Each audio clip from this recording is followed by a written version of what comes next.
first step in catching a bass is picking the right time of day. There are two important times of day where bass feed the most. Early morning and late evening seem to be the best, but this doesn't mean that bass can't be caught at all times of the day. Bass are very opportunistic feeders and will feed when given the chance, whether it be a live prey or an artificial lure in our case. Also, full moons seem to produce big bass as well, so if you can plan your fishing trip around a full moon, that is ideal. 3 days ahead of time, during and after seem to be the best, and this is the time when the bass are the most active.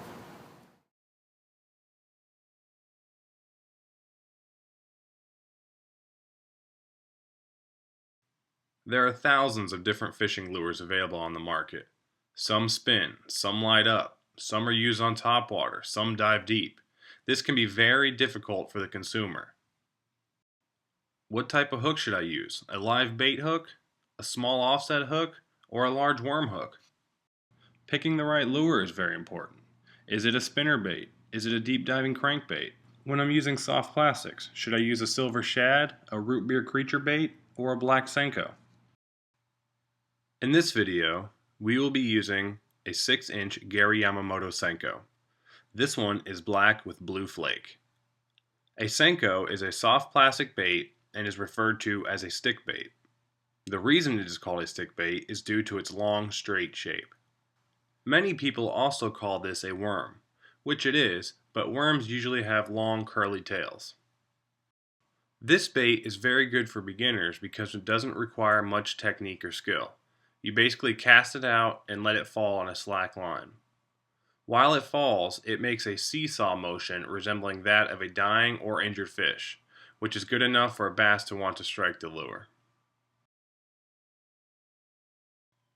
We are going to use this bait with a 4/0 offset worm hook. This hook has a threaded keeper on the top. I like to use these threaded hooks because they keep the bait from sliding down after each cast. It is also important to make sure that the bait stays perfectly straight on the hook at all times. Now I will show you how to rig the bait. You want to take the threaded part and screw it into the top of the bait.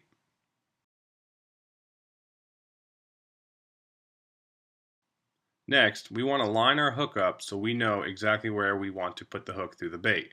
We want our hook to end up looking just like this.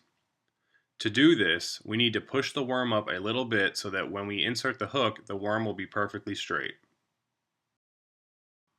Next, we want to rig ours weedless, so we need to bury the point of the hook just below the skin of the bait.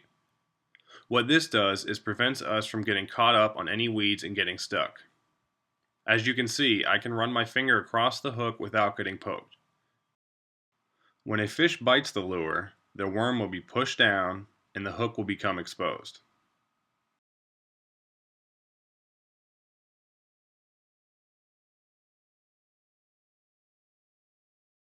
When it comes to proper technique, I like to cast my bait just over a ledge or a drop off. Let the bait slowly fall and give it a couple twitches. You can also raise your rod tip up and down slowly. This will create the seesaw effect that we were talking about earlier. While doing this, you want to slowly bring in the slack line. You can also twitch the bait a few times. Casting near structure, such as these PVC pipes, is also another good technique. Bass like to hang out around structure, whether it be lily pads, grass, rocks, or ledges. Fishing in these areas can greatly improve your chances at catching a big bass.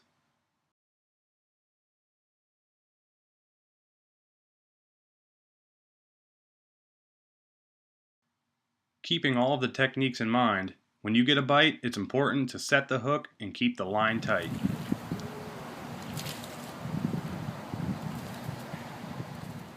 I hope this video can help you catch your first bass or maybe even your next bass. Thanks for watching.